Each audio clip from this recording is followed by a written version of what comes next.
this a next hit beat?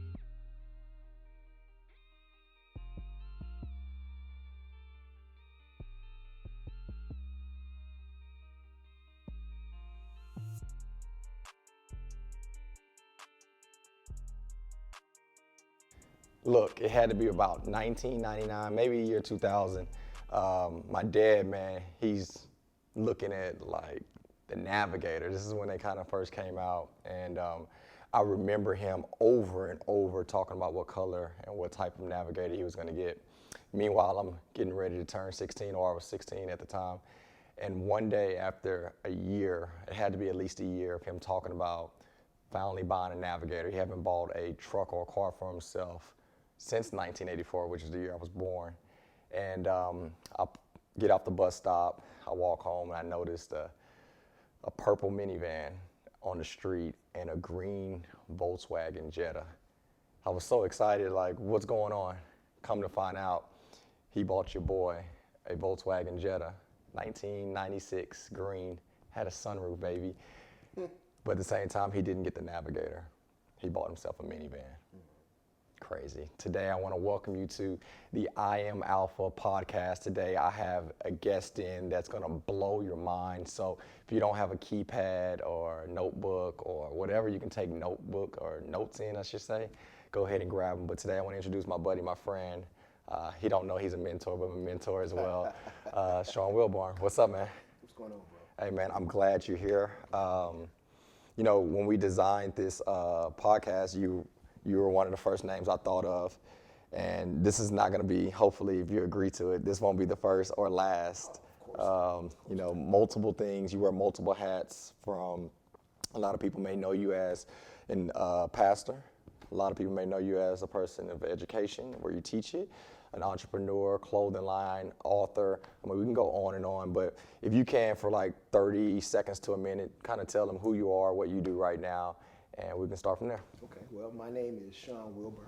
I am a pastor, child of God, entrepreneur, educator, writer, speaker, Renaissance man. Yeah. You know, pretty much, man, I've been in ministry for right at 27 years, have been in education for 25, and have been a published author now for going on 10 years. Congrats.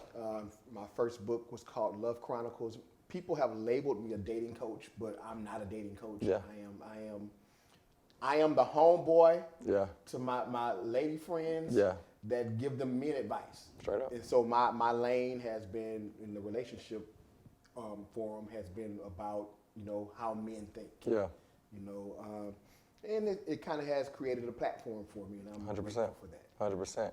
And you know what's going to be beautiful? A lot of times when people hear, oh, pastor, it's like they put this guard up, but I'm letting you guys know right now, you're about to get the most authentic perspective. And even if you're whatever faith you have, it doesn't matter right now. I guarantee you the things that we're going to talk about are going to be very authentic and transparent. Before we go into it, today we have drinks. You can choose from a cognac to water. Today, Sean chose a Coke. So let me explain. Okay. Okay. So I'm not a drinker. I don't drink. So never have. Not even a religious thing. It's just something that's never. Not your thing. It's never been my thing. If I drink something, it's gonna be a sweet drink. Yeah. You know. So it's kind of not manly looking to do that in With public. the umbrella. So I get it. You know, I don't, especially in public. Right. But Coke to me, up until recently, as you know, I've had some health challenges, has been almost like my coffee. Yeah. It took me pretty much a Coke a day to get through school. Yeah. You know, that's kind of how I did. Yeah. So now, because of the health issues and the health challenges, Coke is more of a delicacy. Okay. Because I can't really drink it like I used to. Yeah. So every now and then I'll drink a Coke. Yeah. That's that. I guess you could say that's my beer. Ain't nothing wrong with that. It's better than a beer. I think. I have to go look at that. But well, let's crack it open, man. So what you got a white. Last time, for those that watched, shout out to Larry W. Brooks. What an incredible story he was last week. I'm gonna tap it. I don't know. That's how we did in my neighborhood to make sure he got a white suit on. So when we did the podcast last week, man, I had exploded with the Topo Chico. But let's see what we got today. Oh, I'm good. How you feeling? Let's see. Oh, you're good. You're good. You're good. All right, we pulling up. Pull up. All right, so I'm not a soda drinker at all, for me specifically, but we're gonna set the mood in here. But I do want to do a cheers, man. This is my thing that I do on every show. Okay. I love you. I won't, and I learned this during the pandemic, that take time to tell people you love each other, especially as men, especially in our culture. Sometimes that's the thing that we skip. So I love you. You are a mentor. You're a friend. You're someone that I look up to you, whether you know it or not. So just continue to task, man. Thank you. Let's see. For those that watch Martin. So yeah, man, let's dive into it. Today, we're gonna talk about position, I'm guessing, at some point. Position, legacy, understanding, direction, and it'll probably get off topic from there as well. But no surprise, this is episode number 2, and I start off with our very first question. And for those that are joining us for the very first time, thank you, welcome, share, subscribe, and if you know the bro, because I'm gonna relate to the bro today, definitely tag them. So to my bro, did your father raise you? No, he did not. Yeah. And you know, obviously, my situation, my father Totally opposite. did raise me. You know what? After last week's conversation, man, I know that more men are raised without their fathers. I know that more men are not even, they may be raised by their fathers, but depending on the mother and father relationship, sometimes they don't have them in the same household.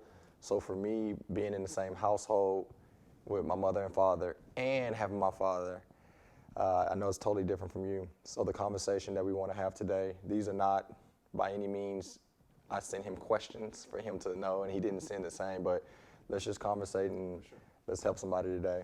My first thing that kind of come to my mind is, let's talk about first the foundation of where you grew up at from a standpoint of location, income, wages from, middle to high to lower class. And we'll start there. Okay, so I was raised in a very unique situation. If I can really go deep, my mother and father, they were married, but I was the result of them making up after an argument, after separation. Okay. So my mother caught my father in infidelity, and so I didn't even realize that my mother and father were married while I was alive, because that's how much I was not around my dad. I didn't find that out until my mother passed and I had to see all her paperwork. Okay. They got divorced when I was 3. Wow.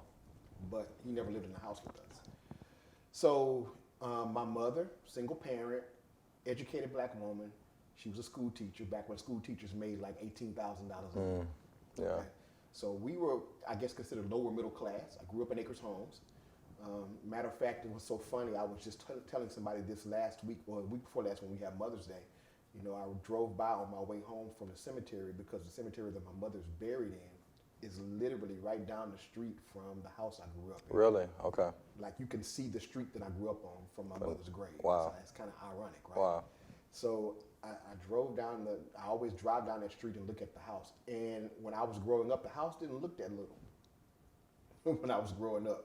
But when I passed by it just to look at it, It's mind-blowing. it's like, wow, that's where I live. Mind-blowing. It was a little 2-bedroom house with a den and a living room and a kitchen and 1 bathroom. Yeah. And, it couldn't have been no bigger than probably your living room now. Yeah. Yeah. But love made it seem huge. 100%. So my mother, single parent, working on her master's degree, while she was working on her master's degree, would send me to my grandparents' house. Okay. So the man in my life was my grandfather, who ironically reminds me of your father. Right. They have very similar personalities. Oh boy. Oh boy. And you know what? When you say that, Sean, it's like I grew up in a household with 4 bedrooms with a living room and a kitchen.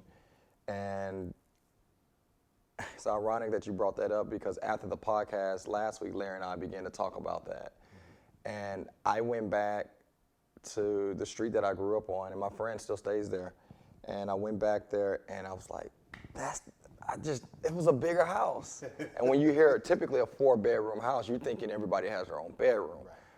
But with Mama Green and Daddy Green, they active. So, we still didn't have our own room because there was so many kids. So, I remember me and Milton being in one room, me, Milton, and Sean being in one room. And then I remember Desi and Shanna being in another room. And then my dad, I remember Uncle Baby Joe stayed with us for a little bit. So it was always such a big space to me. But when I went back, I was like, man, that 1,200 square foot house was so much bigger than what I thought it was. But I guess let's start there. When you say love, I feel like my mother and father did an incredible job of showing us how life can be, but at the same time not dwelling on what we didn't have. When you say love, is that what you mean about? Part of love is sacrifice. Okay. Part of love is covering. The Bible tells us love covers a multitude of sin. So it was a lot that my mom shielded me from that I would have never known. I unlike you, and it's kind of funny, we were raised in different situations, and we're almost in different situations now as adults. In my whole immediate family, I have one person left. When my mother passed away in 2011, I bought a grave thinking I was buying it for her and my future wife and kids. And between 2011 and 2014, I buried my whole immediate family in that plot. So looking back at it now, I have one immediate family member left, who was my aunt, who was more like a sister to me. She's 11 years older. We were just talking. I was at the doctor and going through some things and just kind of, crying. I was actually crying and just kind of, in a lonely place. Because if you're in a situation like I'm in, it's hard when you don't have the support system of family, a lot of them there. And so we were just talking, and I happened to be reminiscing about my mom. And I said, as a grown man now, I realize how hard life is, and I recognize that my mama really didn't have a lot, and she made me feel like I had everything. Yeah. So when I mean love, that's what I mean. And my aunt gives an example, and I brought that up to say this. We were all at Whataburger, and I'm trying to say this without crying. We were all at Whataburger, and my aunt was home from college. My mom obviously was going through some financial trouble, and none of us knew. Yeah. Okay. And so my aunt was eating her Whataburger and French fries and not thinking of anything of it. And my mom was sharing a Whataburger with me and some fries. Okay. And, come to find out later, the reason why she was doing that, she was letting me eat most of it. Golly. Yeah. Okay. The reason why she was doing that is because she wanted to make sure I ate. And she didn't want anybody else to know that she was struggling to make sure that I ate. So when I say love covers, that's what I mean. My mom sometimes would sacrifice and not, let me suffer to make sure that, I had a good life or what seemed like a good life. And I didn't have any complaints. Yeah. Wow. And I want to word it the right way. As you poured out love at the household and you showed, I can picture that image when you said that. What's tough for me and what I can't relate to is you didn't even mention your dad. Yeah. You feel me? So like if I go back in the story and I can talk, I remember once the tornado was really hard. I think that was in 2000, not 2000, that was like in 93, 4, 5, I can't remember. It had to be before the Rockets won a championship. I want to say like 92 and 93. And I remember staying in that house. Sean, it was no carpet. Everything was concrete floors. I remember the borders of the house. You have the little nails on the little wood. And it wasn't like a day or a week. Like, we were in there for a while. And I remember having fun with it, though. I remember all the carpet being in the backyard, me and Milton jumping off the roof. Like, okay, that probably definitely wasn't the safest thing. But I remember my father and my mother being there. And we didn't recognize, now I'm older, I recognize, I'll have to ask my dad honestly now, what happened? Did we not have insurance? Like, why everybody else's houses was filled with carpet and tile, but ours stayed a certain way for an extended period of time. I remember my mom taking us to Whataburger, and we all have to order a Whataburger with no cheese or no soda or no fries. So now, I can't obviously now, but I'm curious, like, why, were we just cheap, or were we really limited to just that dollar menu? We go out to eat. So for a family of 7, like going out to eat was a big thing. Yeah. So like, I remember going out to eat, my mom like, y'all bet not order no soda. Like y'all better get some water. So, you know, seeing those things now, and I'm curious, and again, if you have any questions, you definitely let me know. I always remember my mom and my dad. And like you just poured out your heart saying, my mom, my mom, my mom, my mom, my mom, my mom. As a child, what is your earliest memory of knowing like, man, where my father at? It's funny you say that. So my dad, let me give you a story and then help you understand the context. So my dad was a Vietnam vet, and my mom was his second wife. He was married, you know, when he went off to Vietnam. And I actually have two older brothers, actually three technically. Two older brothers from his first marriage, and one from kind of in between time. Yeah. And we're actually not even really a year older than each other. But my two older brothers, my oldest brother died. Okay. He had leukemia. And my other brother came along later, and that's a whole other story. Okay. Okay. So my oldest brother, my father, felt like what happened to him in Vietnam was the cause of my brother's leukemia. So at age 27, I had a conversation with my father where I poured out how I felt. Yeah. You know, and the anger that I had. You know, And between 28 and 3, when they got a divorce, was he there or here? Okay, so this is your first time. So my father, my mom, when she divorced my father in 1978, told the judge she didn't even want child support or anything from him. She just wanted me in the house. Okay. The judge made my father give my mother, get this, $100 a month for child support. I saw him and that on my birthday and Christmas, most times, if that. You know, I would say the early part of my life, which is what I was going back to, my father was pretty active. There were pictures of us at the zoo. Okay. You know, he would take me to visit my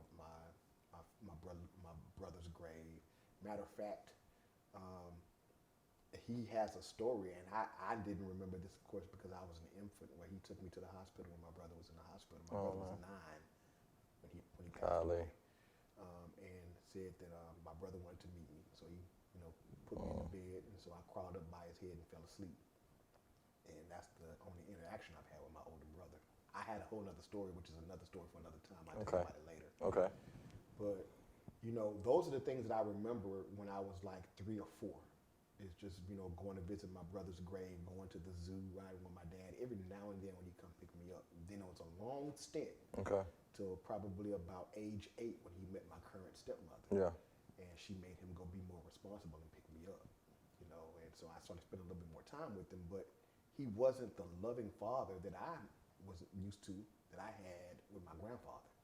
My grandfather was a very, very loving man, devoted husband. You know, expressive to how he felt about you, knew how to talk to you. My father was a grunter. Now, is this his father? No, this is my mother's father. Okay. My father was more so like, oh, no, don't do that. You know, he wasn't the, you know, dad that you're endearing about. You know, most times what would happen is I would come over his house and he would leave and I would spend time with my stepmother and stepsister, not necessarily him. But when I first, to answer your question, when I first got to that place of, where's my dad? I was about 6. I was at John G. Osborne Elementary, and we had a father-son banquet. And I'm looking at all my friends who are excited about inviting their fathers to the banquet, and though I have my grandfather, he's not my father. Yeah. And it made me feel some kind of way. Yeah. It was like, why is my father, you know, not around to where I can really just ask him to come? Because I mean, I'm gonna have to call him and try to find him to ask him to come. He's not around. Wow. You know, and I won't say that was the beginning of my anger. And I know you didn't ask this question. No, please, yeah. But you know, I dealt with anger to the point to where I literally, and I'm not ashamed to admit this, had to go to therapy to finally just deal with it. Probably about 2 years ago. You know what, and not to cut you off by any means, therapy, man, that's not especially in the black culture, man, that's not a weakness. That's not a, you're not a man. No, if you need help, get it, man. Like, goodness. Not to cut you off, I'm gonna tell you something. Listen, therapy. If you don't deal with your traumas, and my relationship with my father for me is a trauma. Yeah. Okay. If you don't deal with your traumas, it will cause you to mistreat people who are trying to love you. Yeah, man. That's so real, man. I think it's important that everybody understand that. I've dealt with it. I thought that getting assistance, guidance, wisdom from losing my mother, marriage, everything, I thought it was a sign of weakness. So I had to learn that is not. When you said and when people speak, I see pictures. That's just the way I illustrate. And you brought me to a memory that I didn't even remember, Sean. I did not remember. I don't know why the colors, I remember balloons and drapes being in red and yellow. But my dad worked at an oil company. And when you said this, it brought me to a place where I don't know what it was, a bring your kids to work day. And I remember going to that chemical plant. And I thought it was the coolest thing in the world. It was just big, everything was huge, smoke everywhere. And he probably like, I don't want my kids smelling all these chemicals.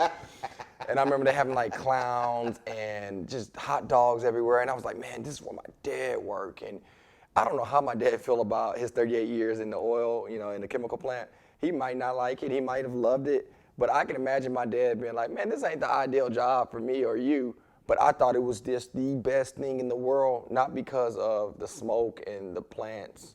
It was more because it was my dad. Mm-hmm. And when I say that, and you said your experience, I hope and pray that as we travel through today's conversation, there are two different perspectives that everybody has to see today. It's not his way is the only way. It's not that my way is the only way. We're both, and correct me if I'm wrong, I don't believe we're where we're going.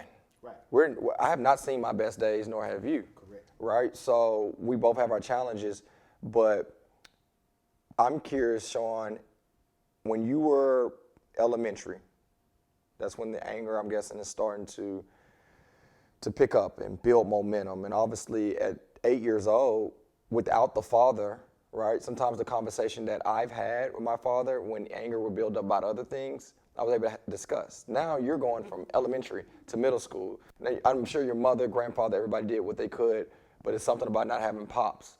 What do you remember being angry about that you couldn't discuss that we can discuss right now because somebody might have that very same anger or have a child that don't know that their son or daughter, more likely their son because you're a guy, deal with? I will tell you, and I don't want to make my dad seem like a villain. 100%, yeah, of course. But I mean, just being real, I would say any anger that I had, because Chris, I'll tell you this, you don't know this side of me. Mm-hmm. I did what the typical kid without a father figure did by the time I got to the age of 12. Okay. I started trying to find it in other males. Okay, whether it be males my age, whether it be males older than me. Whatever the case, and that found me in the wrong crowd. Yeah. Okay. And there was a double whammy effect that was going on there because I was trying to find myself, and the whole point of a father is to affirm you. It's to give you that you're okay, son. Yeah. And at that point in my life, I say from the age of 9 to about the age of 15 was my awkward phase. Okay. That was my phase where I was trying to find myself. My body didn't know if it wanted to be skinny or fat, short or tall. My voice didn't know if it wanted to be squeaky or deep. Yeah. You go through that adolescence. I got a story for you. Yeah. So here I am, a 5'1", 110-pound middle school quarterback. Yeah. Trying to figure it out. Football is the only thing I know I'm good at in baseball. Yeah. Other than that, there's nothing else that has any type of affirmation in me because I'm at a school that doesn't understand how to teach me. And so because of that, I'm labeled special ed. I can tell you that. Yeah, I'm labeled all these different things. My mom wouldn't let them complete the label, but they labeled me definitely. I'm labeled at risk. I'm labeled this. I went back to the school that told me I would never graduate from high school and taught there just because of that. Okay, so going through all of this stuff, and not one time was there the voice of a father to say, "Son, there is nothing wrong with you." Wow. And I thought everything was wrong with me. At the age of 13, I tried to commit suicide because of it. Really? Wow. Had no idea. So I mean, Had no idea. all of those different things, going on, and I'll never forget being at my dad's house. He picked me up on a Sunday because he lived, believe it or not, I hardly saw him, but we lived a neighborhood apart.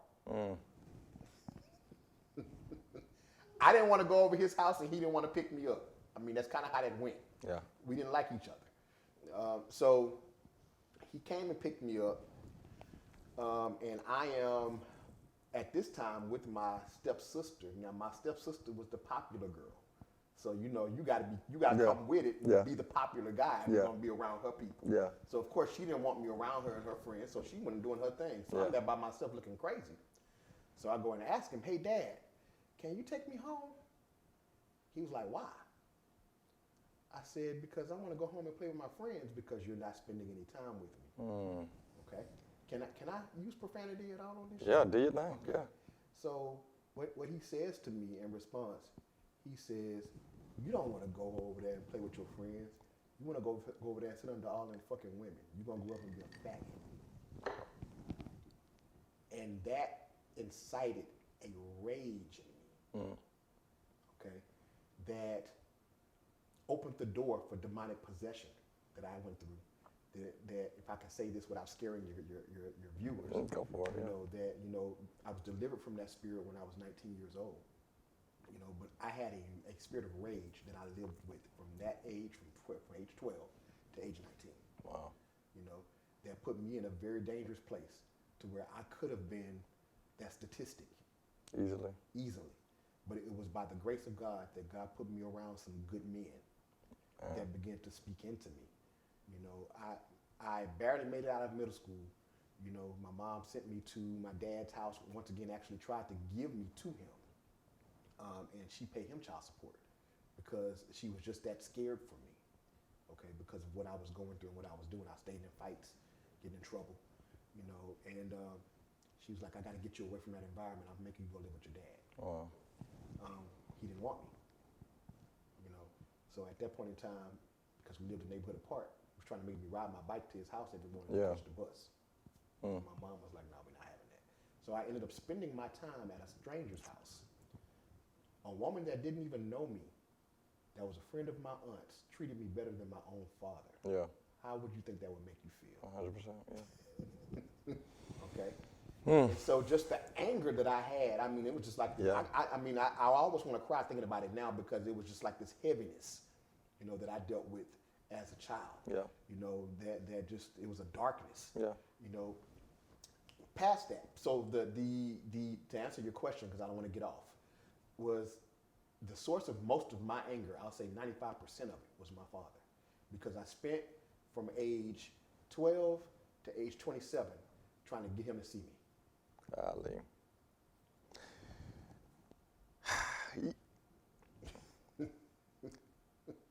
Okay. Because there's somebody watching this that have a child and they're not as active as they potentially can be. This is not a, "Hey bro, I'm trying to beat you up beside your head." And if you are in any type of fathership, just know that the words of affirmation and you being there, near, can really help someone from being growing up in a stage point of anger versus going from a stage point of looking for identity. When you said that, like, I've always looked for identity from my father and athletes because that's what I wanted to be, I didn't deal with anger. So instead of someone in an awkward stage looking for identity or role models, you had to fight anger. And then on top of that, I'm, like you said, labeled as someone that's special ed or upset or just from the hood and you're just gonna be how it is. My encouragement for you, bro, is to just be around. You don't have to have a certain amount of dollar. You don't have to have a certain job. be around because I don't remember. I would have to ask my dad, to be honest, Sean. I don't remember my dad at that age telling me, Chris, you're going to be this, or don't worry, I got you. I don't remember that. But the thing that I do remember was dealing with a skin complex. It's really personal. I don't think I've ever shared this out loud. I used to want to be light skinned. I'm gonna start calling you light skinned Chris. Because of that. That's gonna be my new nickname for you. Bro, I used to want to be light skinned. So let me tell you how this happened, right? I look up to my dad so much. This is why it's so important, guys, that the words that you feed, not just to your own children, but people that look up to you and you mentor to. Though, man, you did what to your dad? Look up. That's the whole point. 100%. You don't have to say anything, because when I look at you, I can see me. Yeah. But if I'm not around you to see that. That's it. And that's what happened to me. So it's funny. My dad would say that he liked light-skinned women. He married my mama because she had long hair and she was light-skinned. I've heard him say right? that. So my dad loves light-skinned women. So this is the thing. He told me that, not that I think I'm a woman, but I knew that he liked light skin. I see my mother, and to this day, I think she's the most beautiful person, soul, everything. She was light skinned. At that time, this is like 88 to 92. I remember having the record album with Michael Jackson, the leather coat, Bad. Like, we danced in the living room to the album. He was, at that time, light skinned. So I identified light skin, something that I wanted to be. And I remember battling that to a standpoint. I verbally would say that with my mom. And my mom, I know we're talking about dads, but she did the affirmation off my nearby role model. So when she said, I said, man, mama, you beautiful, I want to be light-skinned. She was just like, your daddy not light-skinned, and I love him. And I instantly never dealt with that another day going forward. It wasn't that my dad told me, it was just, I looked up to him and he was so near that my mom pointed out something that I was dealing with. So I'm hoping that whoever, bro, just you being there, just, it's not even having the perfect word or being poetic with it. Just be there. Be present. That's it. Man, listen, I mean, because you had that. And my best friend in my 20s, I grew up around him, you know, as far as, and that's actually what gave me the courage to say something to my dad when I was 27. Mm-hmm. Because, I mean, even to this very day, we're still not close. And that's by my choice so that I won't disrespect him. If that makes sense. Oh, yeah, 100%. You know, so believe it or not, he's a minister as well. So all that being said, I will watch my friend with his dad. You know, his car breaks down. His dad have him outside. They looking at the car. He's showing him how to fix it. Yeah. I never had that. While you said that, I was like, I don't want you to just fix it. But keep going, yeah. I never had that. I don't know things like that to this very day. And the things that I do know that are what we consider manly things, I had to learn through trial and error as a grown man. Because by the time I started experiencing them, the man that raised me was too old to show me because he was trying to get around and breathe. He could tell me, you know, okay, son, you need to do this and this. But he couldn't get under the hood with me like my friend Brian and his dad did. Yeah. You know, he couldn't, you know, hey man, with your shingles on your house, you need this, that, and the other. You need to get up there. I didn't have that, you know, and that was a hard thing to sometimes watch, you know, because that's what I always longed for. I always longed for that father that showed me manly things. I struggled in my 20s. I can admit that. My 20s were a struggle for me because I didn't have that, you know. Praise God that he brought me a long way and brought me to where I'm at now. But my 20s, man, I learned a lot by trial. What would you say is one of your biggest struggles in the 20s? One of my biggest struggles in the 20s was just being an adult. Can I really say that and be honest? Yeah. You know, because if a boy, and hear me well, that dad that's out there that does not, you know how to approach being in your son's life. Let me say this to you. A boy that is constantly mothered to death is not ready for the world, okay? Because the world will eat him alive.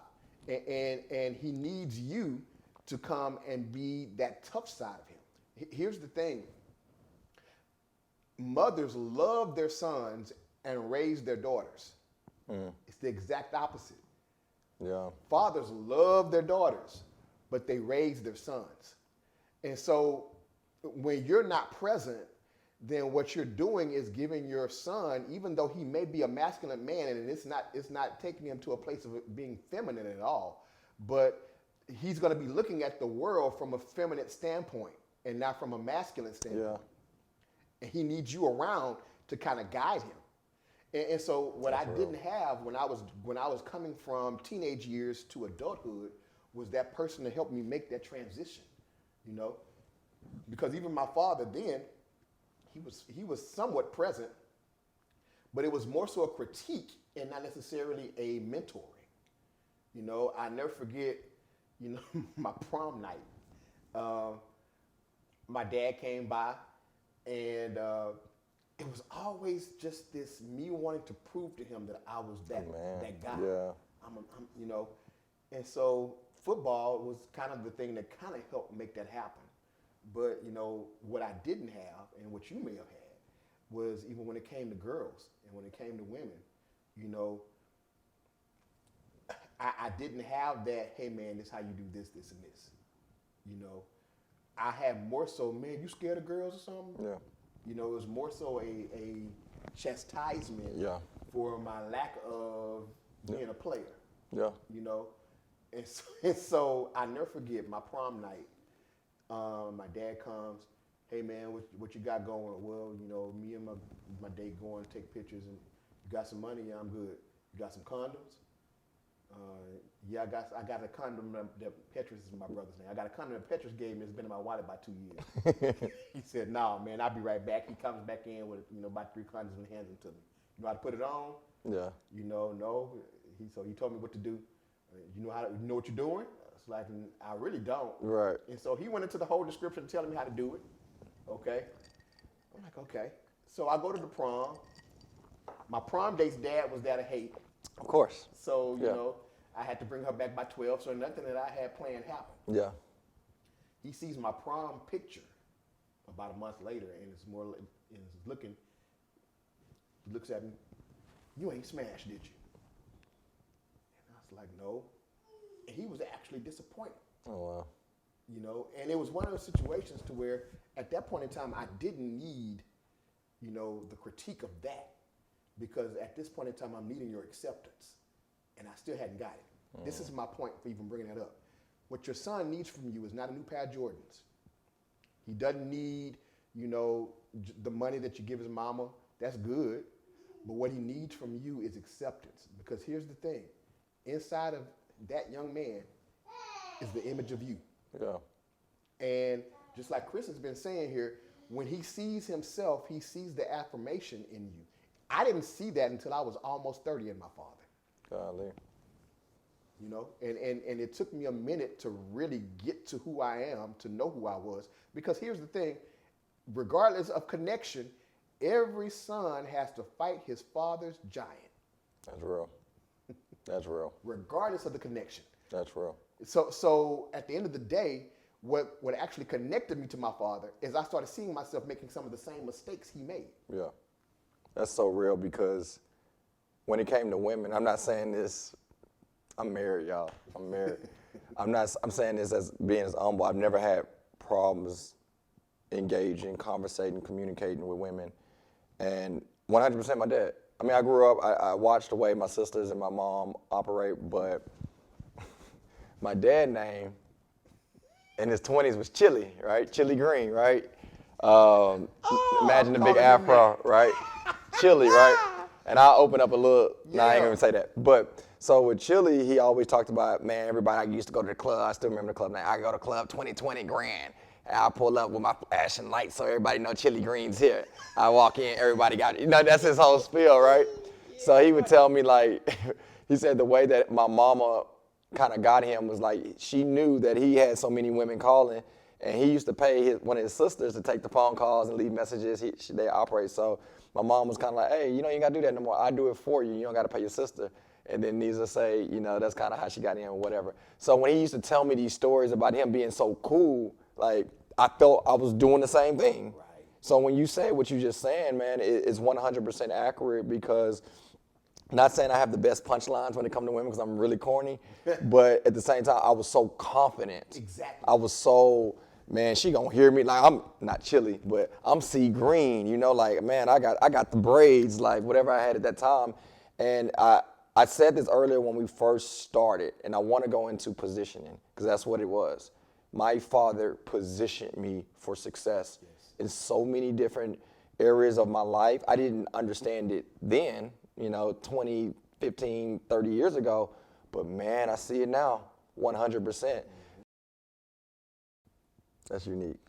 Because I'm just, as we enter into positioning, last time Larry and I was conversating, in the middle of the conversation, we created kind of the subject title, which was, obviously we're talking about did your father raise you?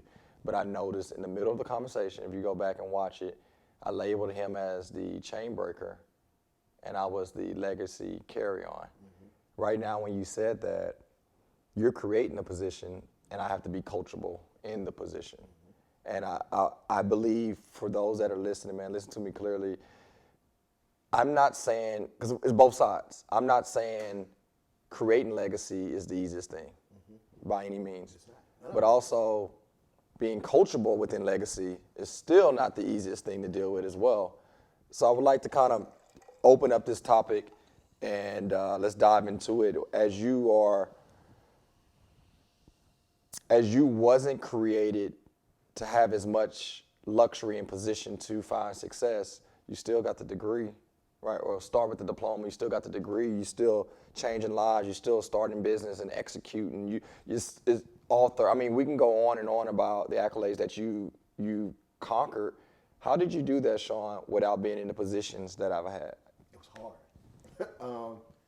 It was not. It was birthed out of me more than it was me just necessarily creating it. Okay. If that makes sense. I don't know. I don't want to sound too deep. Yeah. So I didn't set out to be an author. It just started out with me writing from a place of my hurt, and it turned into a book. Yeah. There you have it. Yeah. The only thing that I got by legacy was the actual call that's on my life. My father and I have the same exact gifts and the same exact purpose, just in different places. Here goes a punchline for you, because we throw this out consciously for some people, and for most people, I believe it's really unconscious. You act just like your father. I get that all the time. Right? Or your father used to do that. How impactful, Sean, is that to you? And I want to respond after you answer. It's funny because I don't know if my mom did it as a reverse psychology, because she knew what I was struggling with, or if it were, just something she just was really saying, because some things are nurtured, but some things are really nature. Yeah. And it'll be times I'll be sitting there and I thought I was ugly from the age of 12 to about 18. Yeah. Okay. And my mom, ooh, you look just like your daddy. Or I may say something, ooh, you just like your daddy. And that actually was the affirmation I was looking for. Right. And I would grab hold of that. Right. Because my dad's a handsome guy. Women swooned after him. So of course I wanted to be like him, but I didn't think I looked like him. Yeah. Man, I love it because same thing, right? I don't know who would say that to me. It might have been more like my aunt's type of thing, but I think the thing I want to say on that is it's not my dad. People saying that to me about my dad is when people say that about Christopher and Caleb, about me. And there's nothing wrong with someone saying you act just like your dad when it comes from a state of positivity, right? Affirmation, encouragement, empowerment. But bro, don't use that, or sis, don't use that as a way to detour someone's perspective of their father. Because I don't know really all the A's and B's and C's that happened between my mother and father, whether it was good or bad. But if a mother or a father say, you go act just like this and use it from a negative association, even though I didn't have that experience, I'm caught on to that being negative, right? My mom was lucky it didn't backfire. Okay. I mean, like I said, I was really, really searching for that connection. So when I would hear that was a connection for me. Do you think that's, as you said earlier and mentioned counseling, could that played a better role? Because if that could have been established and communicated, maybe instead of using that as a verbal thing towards a child, maybe if it was more understood and processed, then maybe not took it out on somebody else. And I'm just trying to help somebody, right? Because it's not just you just like your daddy. It can be you're going to turn out just like me. Or I didn't get my degree. I guess you ain't going to be the first green to get the degree. Whatever it may be, I want to pour out to the hearts that hear this, man, your words. I believe it. I believe it. Death and life. Look, and so I didn't deal with words from my mom. And one thing that I was fortunate with and was glad about with my mom is my mom did not let people badmouth my father in front of me. That's dope. Even when I was angry and wanted to say things, her response, that's still your dad. Yeah, man. Man, it's funny because the last podcast with Larry, I went back and watched it a couple times. And I numerously just, my dad said this, and my dad said this. And I didn't notice that I was really going off things that my dad mentioned, and most of it he probably don't even remember. But I do remember this over and over. And I got to get my dad on this podcast because I want to know if this was strategically planned. And I would love on I Am Alpha to have a platform and a segment. I don't know if we can label it I Still Can't Breathe, but I definitely want to touch on being a black dude with the way that the world is operating. So we will definitely touch that. But one thing that saved my life, man, amongst others, is my dad. I'm gonna talk in the voice that he has because I like to imitate him. But imitate him well. Oh man, hey, I'm gonna get you this car, but I don't want all them. Better not be no dudes. I don't want you riding around with a whole bunch of dudes in your car. Say it to the dudes. I don't care. You can have a whole bunch of women in the car. Then he'll go in his story talking about how he started driving at the age of, I think, 13, somewhere around there, without a driver's license, obviously. And he would drive, and he grew up in Fifth Ward, it's a small community. And the police officers that probably, roamed the streets kind of got a feel of who's in the community and would see him driving, never pulled him over. And he was a bigger dude. I think he said he was almost 6 foot at the age of 14. But, you still can see a 6 footer and know if they're a kid or not. And he said he had women. He had different women in and out the car, group of women. And then he said when he turned like 15, right before he got a driver's license, he said he had a group of guys in his car. And that's the first time he got pulled over. And he said that the cop pulled him over and said, "Do you know why I pulled you over?" Typically, when we hear that now, we like, was I speeding? Did I run a light? The cop told him actually, because usually you drive around with a group of women or a woman, but when you drive around with a group of guys, you become more suspicious, and only so many things that can happen from a positive versus a negative situation. So when he poured that out on me and gave me that car, as a immature 16-year-old Chris, I'm thinking like, oh man, my boys don't have cars, we're going to basketball, what are we moving? So I wanted to pick my boys up, but mama and daddy don't play. When they give you something, they will take that thing back. I will tell you about the story when I had to wear Akeem Olajuwons for 1 year.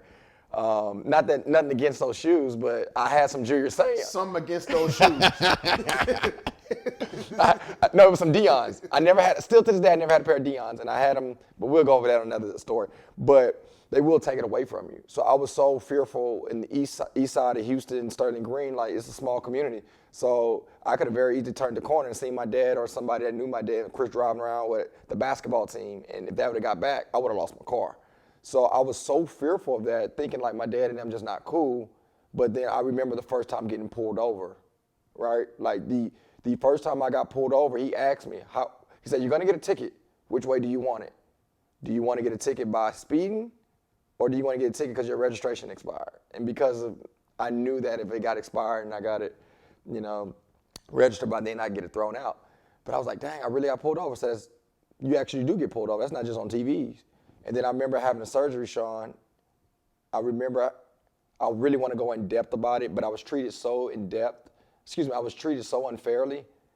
I don't want to dive into the story because I want to use it later.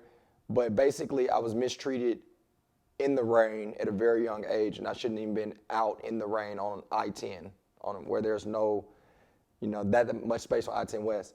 And I believe if I would have been in a car full of dudes, that could have been a totally different situation, because dudes can easily speak out in the back seat like, man, and I knew that I need to humble myself and listen. But what if the dude in the back seat wasn't that way? Or just to be real, the neighborhood I grew up in, somebody in the back seat probably had some weed on them, right? So like, what happened if he'd pulled over and checked the car, because they did, and then it was a dime in the back of the seat. Like, it's so many things that could have taken place. And I remember that night thinking, man, if I had a whole bunch of dudes in my car, it could have been different. Yeah. So when you say what you said about positioning on not having those words, by the grace of God, you were saved from so many different things, I believe that. Now, the only thing I will say is that conversation I did have, but it was with my grandfather. So let's tie that in. Okay. With your grandfather. So my grandfather said the same exact thing your father said. Okay. My grandfather, when I first got my car, I drove it over to his house. My first car, I was my senior year of high school. Mm-hmm. He said, now look, don't you be riding around with all them Negroes in your car. Mm-hmm. That's how my dad said it. He said, look, son. My grandfather's voice almost kind of sounds like it's like a raspy, yeah. It's a rasp. My voice is very similar to my grandfather's voice. Okay. It's just a little bit. He had a little bit more rasp. Yeah. But he was like, now look here, son. Don't you go around with all them Negroes in your car, because what's gonna happen is you're gonna get pulled over. Yeah. And when you get pulled over, if you get pulled over, you're gonna need to make sure you keep your hands on the steering wheel. Yeah, man. Yes sir, no sir. Have everything together, and don't make no sudden moves. Yeah. So he had that conversation with me, man. I would have talks with him about certain things. When I got grown, a lot of the things that I was kind of struggling with, my grandfather would kind of pull me aside. Okay, son, this is how you handle this, and this. You got this going on with your car. Okay, well, you got to do this. Well, son, sometimes you just get a lemon and you go and trade that one. Right. He would have them conversations. Give it a game. But that's how it went, and so the man side of life, I got things from my grandfather. My teenage years came from my coaches. When I got to high school, my coaches at Smiley became the ones that pushed the driven side of me. Wow. You know why I love that so much, man, is because outside looking in, I had some great coaches, but maybe they sensed, because I had a father, maybe they gave more fatherhood type energy towards another peer of mine that didn't have it. But I've had some great coaches that took me under their wing from an athletic standpoint and empowered me. But looking back to your story and to other people I grew up with, I can, without saying their names, I can see them being that role the way that he was in your life to others.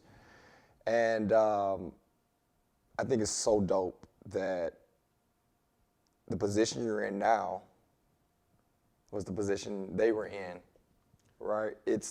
I literally emulate them. Yeah, it's unreal, because I'm looking at the conversation that I had last week and the conversation that I'm having with you, and each show that goes on with Did Your Dad Raise You? Honestly, I didn't text. I really didn't know if his father did or didn't. He didn't know nothing. And next week, the next host, maybe he have the same upbringing as me or whatnot. I don't know, but what I know is between you and Larry, and I don't know if this is just the way God works. I truthfully believe, and again, everybody has their own faith, but I truthfully believe that if you knock, God opens. Mm-hmm. And it sounds like Larry knocked. Like it wasn't his father, his bloodline father, that opened the door, but you can see in the interview how he felt about the man that did transition his mindset and put him in a position to get an athletic scholarship. And literally, the perspective of his life changed from the neighborhood that he grew in. Now you're telling me stories about how your grandfather, I can see your body language when you talked about these coaches, how it changed. And maybe you and Larry both knocked. And that's what I'm getting to. My encouragement for you guys, if you don't have a father, you're 10, bro, I get it. Or you're 25, 50, knock. There's somebody there that I believe that would give you the mentorship or direction or wisdom that can put you in position to make, I'm not saying it's easy, but at least put you in position to make the best decision possible. So let me ask you this then, Sean. It's cool to hear that you imitate these guys. Let's tie this in all together with you now being in education. Mm-hmm. Because now, before, you'll have kids one day, but I'm curious on is so many people think that their position now is not fatherhood, but it is. Especially, and I'm not trying to break up color codes, but especially in the black community, right? Like, I get it, all the kids on the street is hooping and you think they don't no, they need you. Man, listen. They need you. You think, oh, they in the hood, they good, no, they need you. Or even the ones that got it financially, they need you. Can you please tell me, because I don't have it. I'm not in the grade school. You've been how long? 25 years. 25 years in education. I could have taught you. Yeah, seriously, right? So I'm curious. I don't know I was a substitute teacher. It didn't work. When the little girl told me she can put me 6 feet under the prison, I stopped subbing that day. I was no more substitute teaching. But I know you've seen the generations. And we can go, man, it'd definitely be another podcast, but we can really break that down. But I'm curious what you see now from the kids that you teach. You probably, after 2 days of opening day enrollment, you probably can say, his father's in his life. Yep. He doesn't have a father. Yep. Okay, he has the guidance where I get it. Maybe he's a little bit like Chris Green. So I'm going to be there for him. I'm going to help him. I'm going to encourage him. But Sean over there, he needs me. Maybe I can look at his shoes. Or, man, look at his confidence. Or I could just be making all that up. No, you're not. I'm curious. Look, man, okay, so fathers, I'm going to tell you this. Boys need us, but I'm going to tell you who needs us more. Your daughters. Because what I deal with, a lot of times what happens, the boys, they typically don't have a father. 2 things happen to let me know every time. Number one, they're going to always be very angry. What you experience. You know, which is what I experienced. By the time they see I'm cool, they loosen up. And then they want my attention. The girls are the exact opposite. They're typically going to be very angry, and because a man hurt them, which is their father, I become the substitution for that. So they take their anger out from him on me. Wow. Okay? So that's real. You know, understand, I'll give you a story. That's real. So example, my football boys from last year. I had probably half of the football team in my class. Okay, as an English teacher. It's an early dismissal day. My last period had the majority of my stars in my class. Okay. And so, you know, last day, you know, Friday, early dismissal. Man, I'm not about to work, y'all. Y'all chill out. Open your computer. If somebody come in, you're reading the story. Okay. That's kind of how I handle with that. So I had my football boys at the table. It gives me a time to kind of connect with them. So I'm sitting there talking and watch this sad commentary. I said, man, what you got planned for the weekend? You know, because, you know, middle school football, we play on Mondays and Tuesdays. So, you know, Friday we don't even have practice. They just go home and do what they do. One of them says, man, I'm going to see my dad. I said, okay, well, he on the other side of town? No, he locked up. Next thing I know, man, my dad locked up too. Man, so is mine. Mine too. About 5 kids, just like that. All of them telling me where their dad is in jail. They've never met him.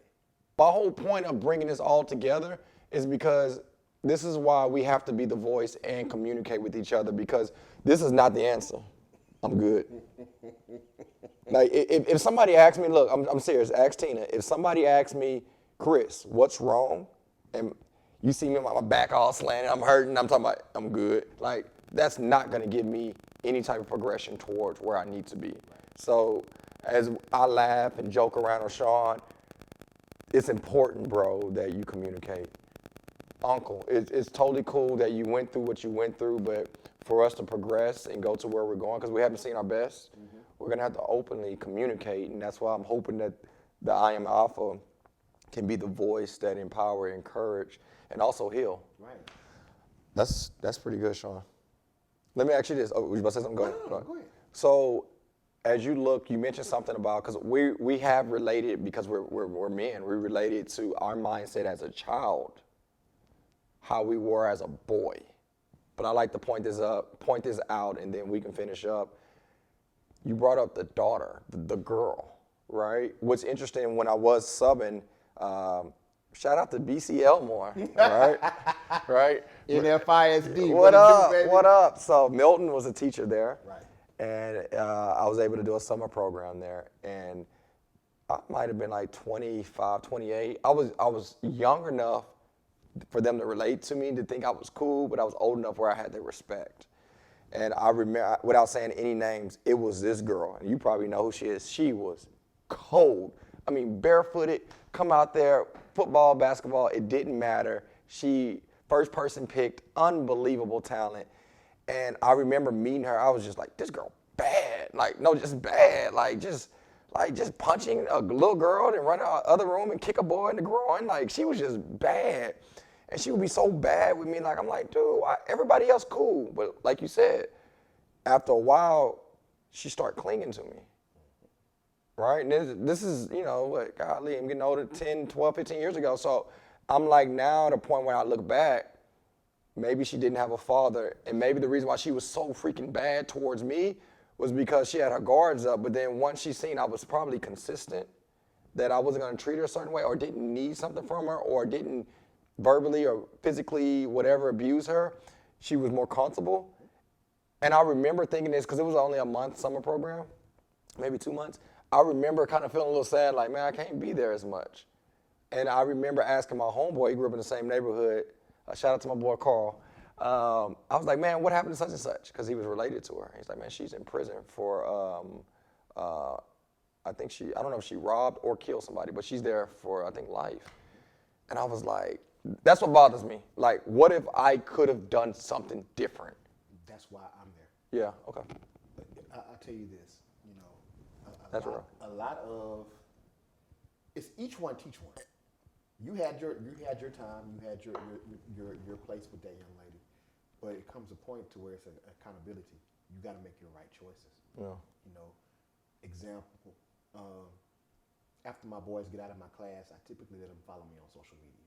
Okay. And that normally is a big thing for them. Okay. So all my football boys that went off to North Forest this year played and started on varsity as freshmen. Goodness. Okay. Right. Yeah. Okay. That's a big thing in Texas, guys. Like, you don't play freshman football in public schools like that. Right. On varsity starting. Right. Okay. So one of them happened to be on my conference period, which would be their last period of school. Okay. And I see he went live. What are you doing live? So let me click and see what he's talking about.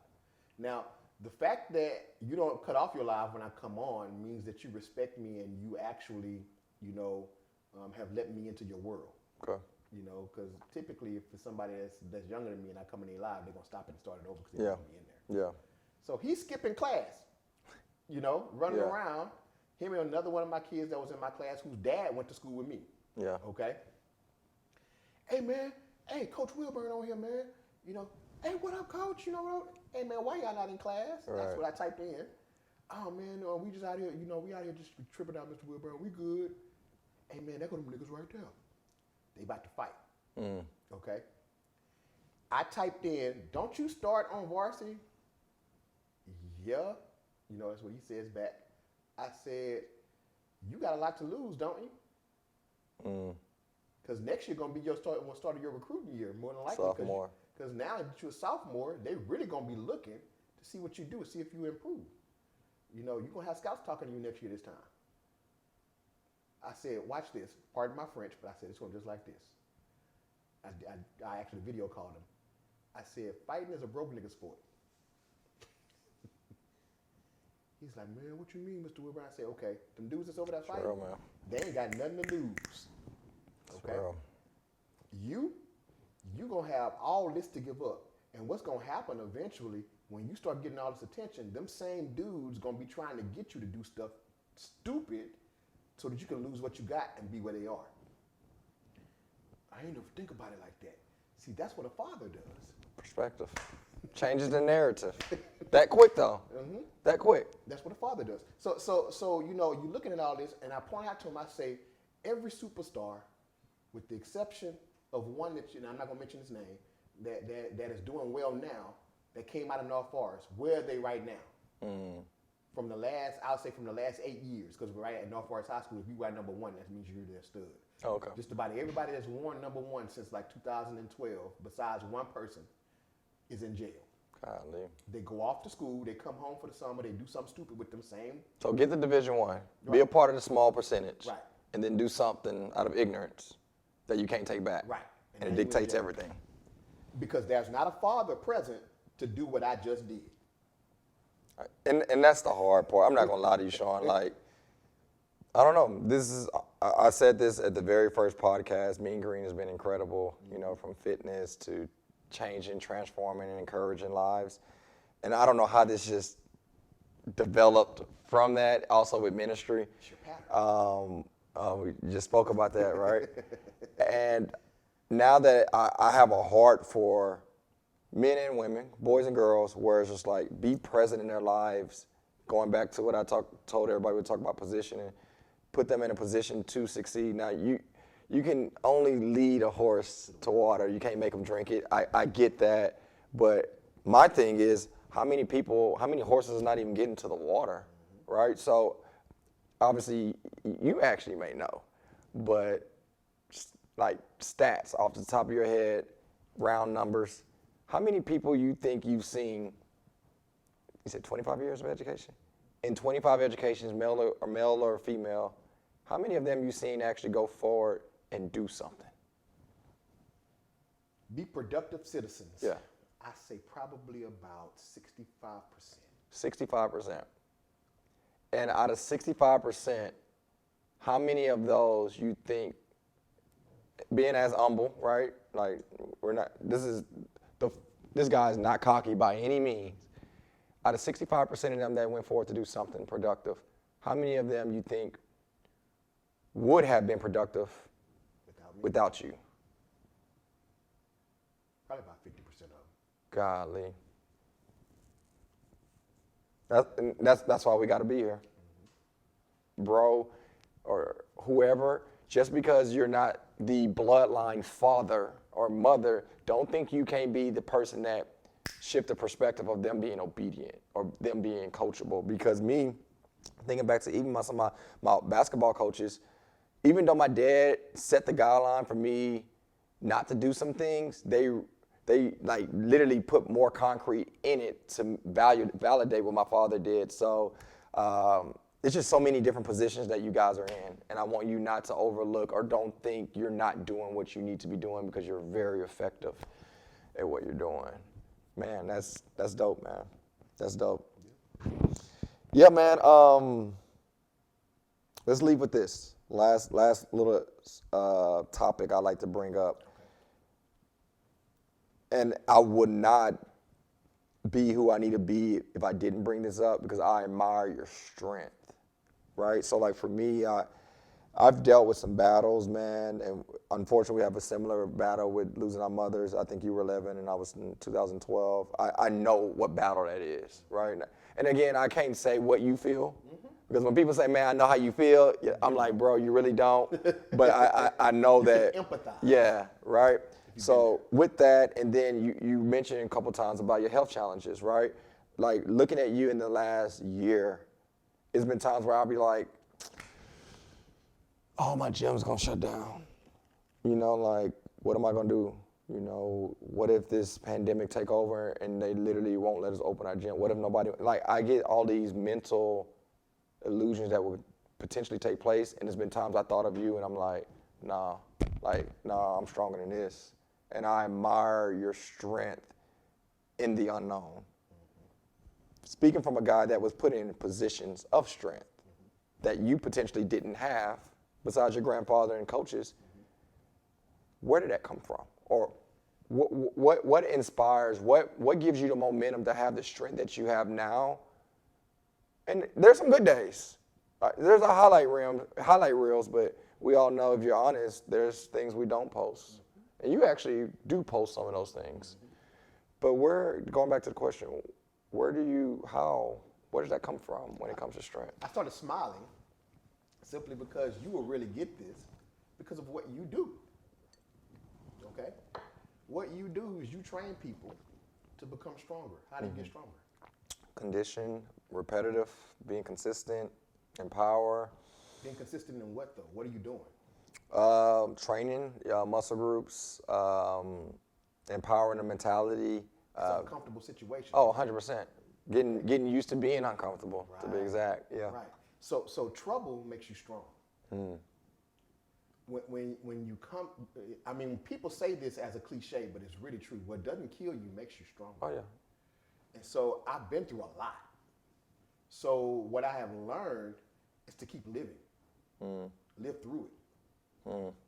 You know, my biggest battle in this particular fight that I'm in now is living.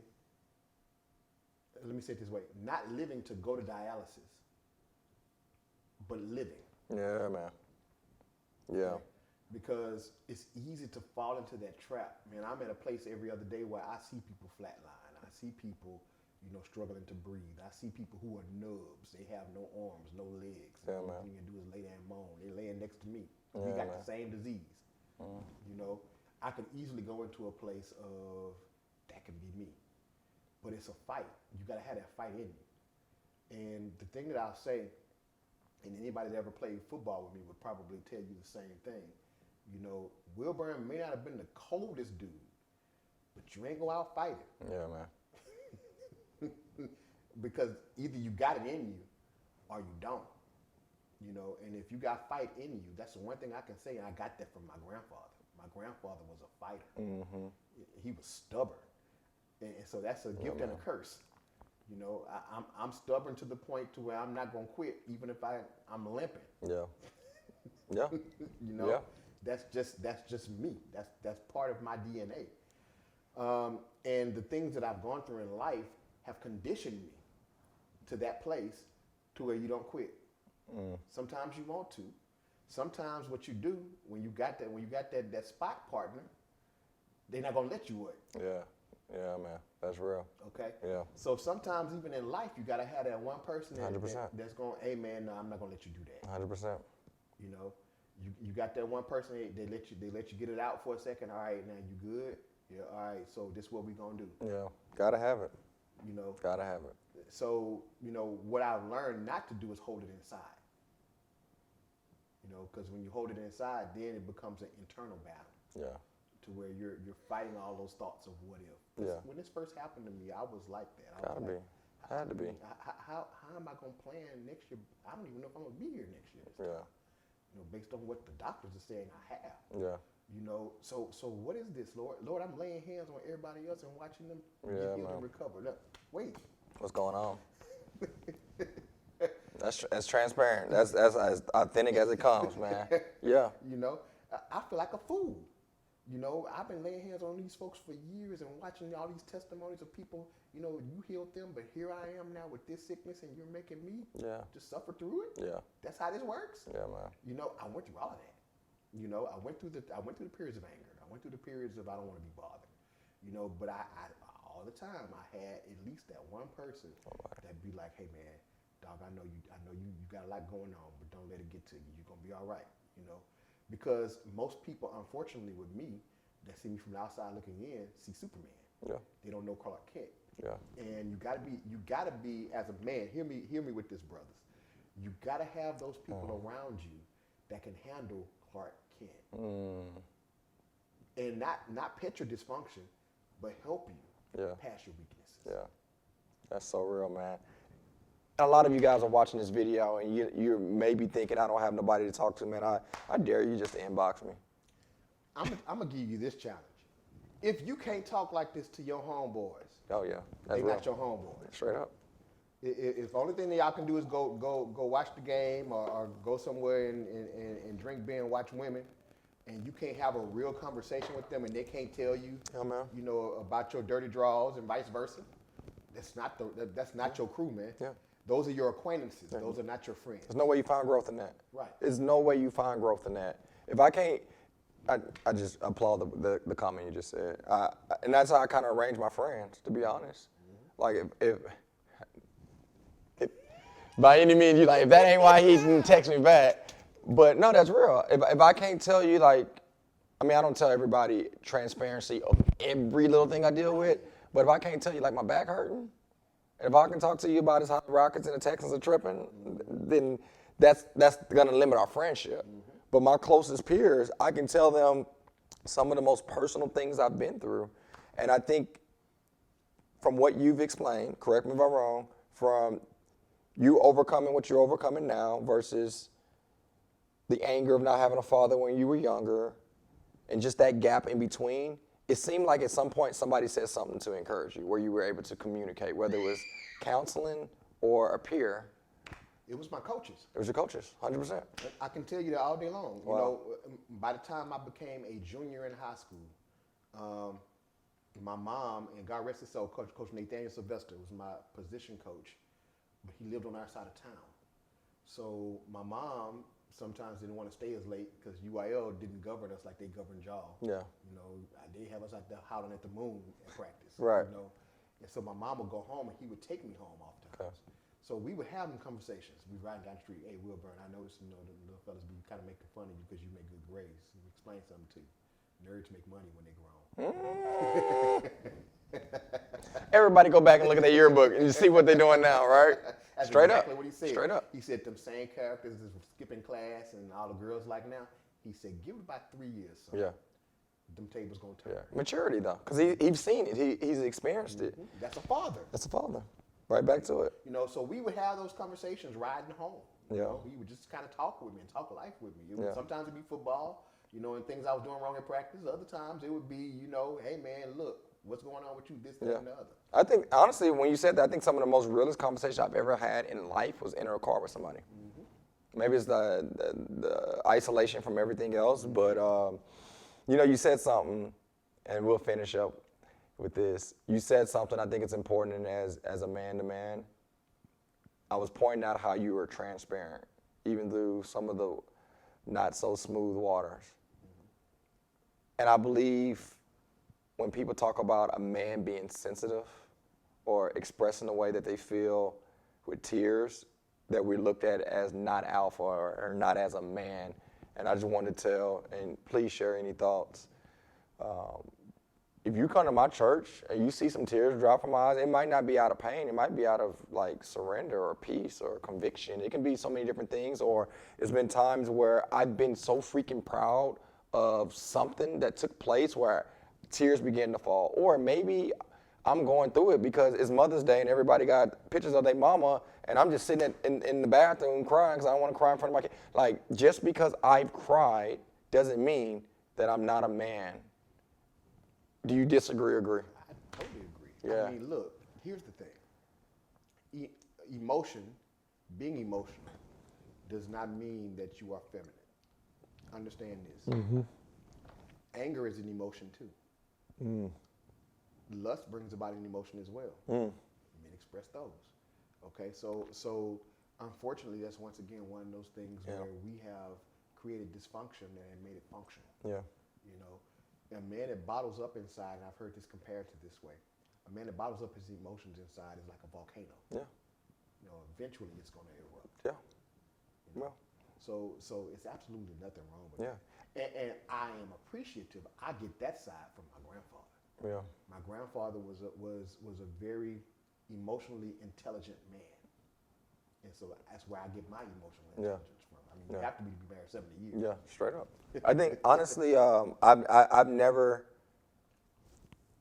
Let me think about it. I've never, even through past, and maybe he's like me with my sons. I don't remember my dad ever crying in front of me in losing someone. I don't recall, but I could have been younger. But I have seen my dad, as well as you, he gets emotional at church. If my dad speaks about the resurrection, if my dad speaks, actually I take it back, when he mentions a story of his mother when he speaks, every time that hits him. But when I would see him publicly do that in front of an audience, even to this day now, I was able, because of his, is this a word, fathership? I just made that up. Fatherhood, maybe. Because of fatherhood, when I witness him doing that, and I've done it now, I don't take it as a sense of, oh man, that means you're feminine, no, or you're weak. I don't take it as a sign of weakness because my father did it, and I look up so high to him. But I did want to paint that picture as we close this out. You know, if I get this spray can, as you just said, as a volcano, and I just shake it, Just imagine for 30 seconds. God, if I shake this for 30 seconds and then I open it, what's going to happen? It's going to spew everywhere. Right? But imagine doing that for the next 20 years. And that's where a lot of us are at, right? We've been dealing with anger or pain or emotionally not, like, if you ain't cried in a while, bro, try. If you cry, you actually probably feel better. It releases all that. I mean, serious. Like, I don't know the scientific explanation, we can get it, but just imagine not watching someone you cherish and you love and you lose them, but you're such a man you can't cry, right? Imagine going through pain or losing a job or business didn't go the way you wanted and you shaking even faster and faster, and then 20 years, and then when you pop, what happens if you pop off on your wife? That happened. We covered a lot, bro. We did. We covered a lot. I don't, the thing I love that I learned today from talking to you is we all been positioned and we've all been dealt with certain cards. And man, sometimes it's not the best cards, but just keep dealing. You know, you'll get that king, that queen, that ace.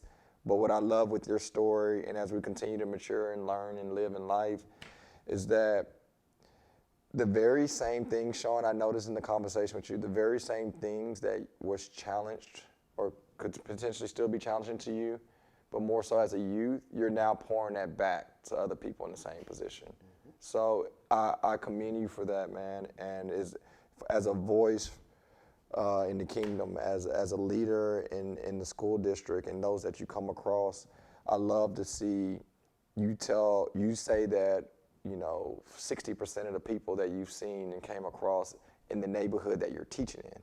That's another whole subject, right? It's good, right? Katie's amazing, but this ain't Katie, right? This ain't River Oaks. I mean, let me point this out. In the 25 years I've worked, I haven't worked at the same school, but the schools that I've worked at are the same type of school. Yeah, right. And that takes another, definitely double the wages. That I vote for y'all double the wages. But because at the same time, the 8 to 5 that you're logging in at the school, you're still doing things after 5 or before 8 potentially, or whatever the time scale may be. Yep. But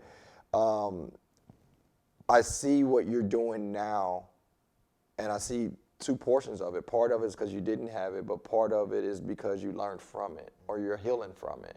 And I love going to Starbucks, man. I'm bougie now, bro. I give me a chai tea latte.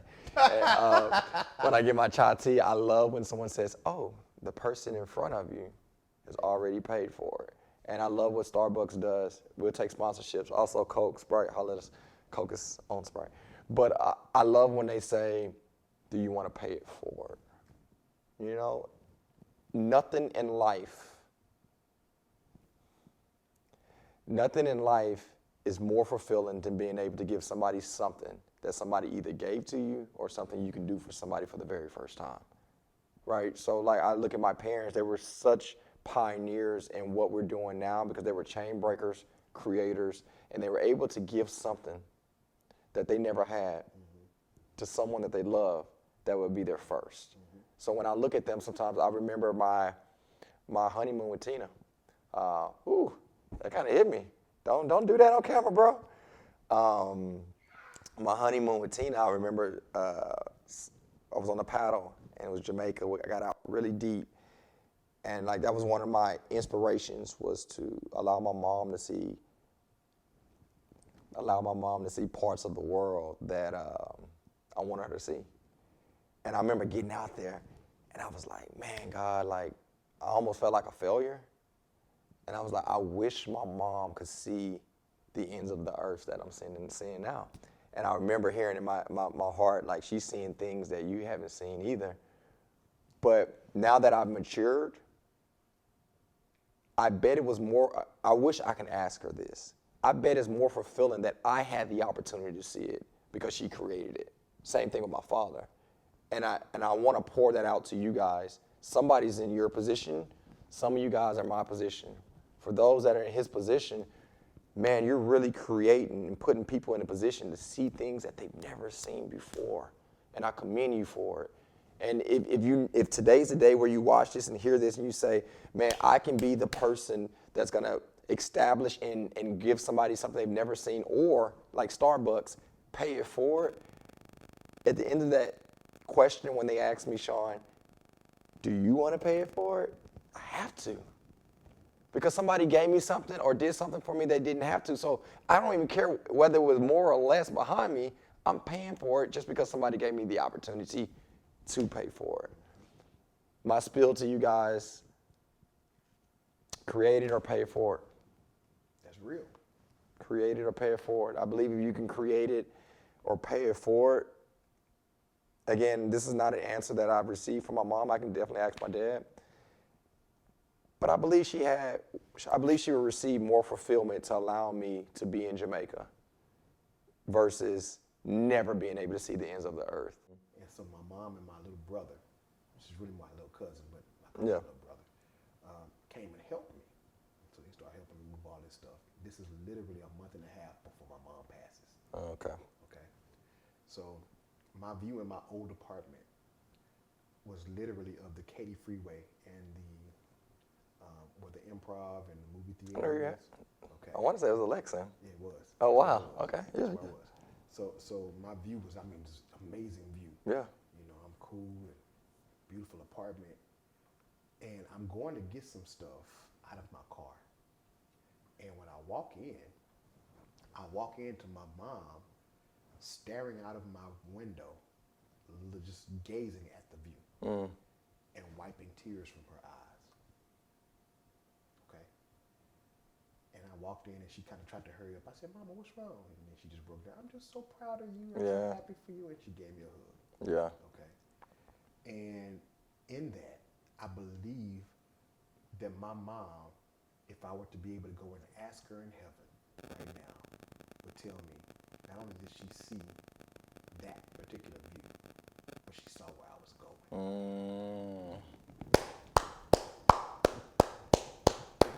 That's it.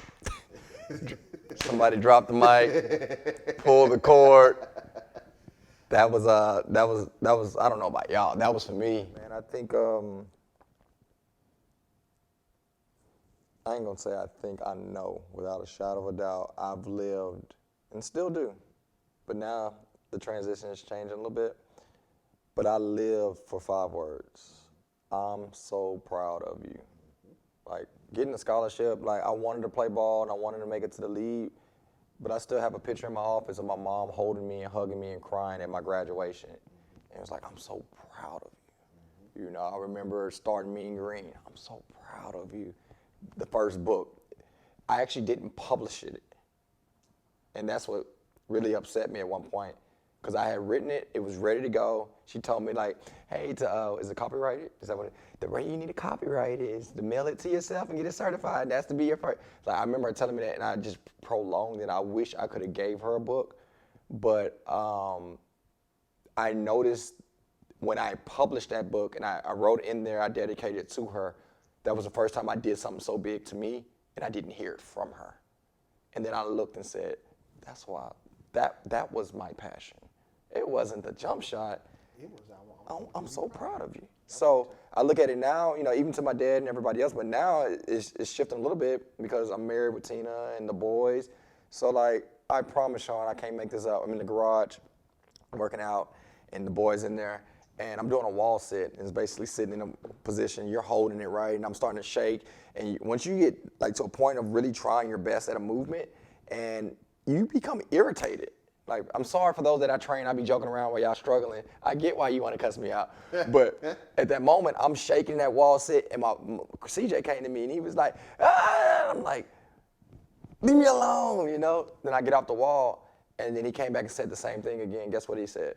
What? I'm so proud of you, Daddy. Oh, y'all talking about tears. It told me, I was like, all he was trying to do was tell me he was so proud of me. And I remember thinking that about my mom and my dad, and I was like, now I'm living for a different, I'm so proud of you. And all that takes place, man, with just being open-minded and not knowing that you don't know everything.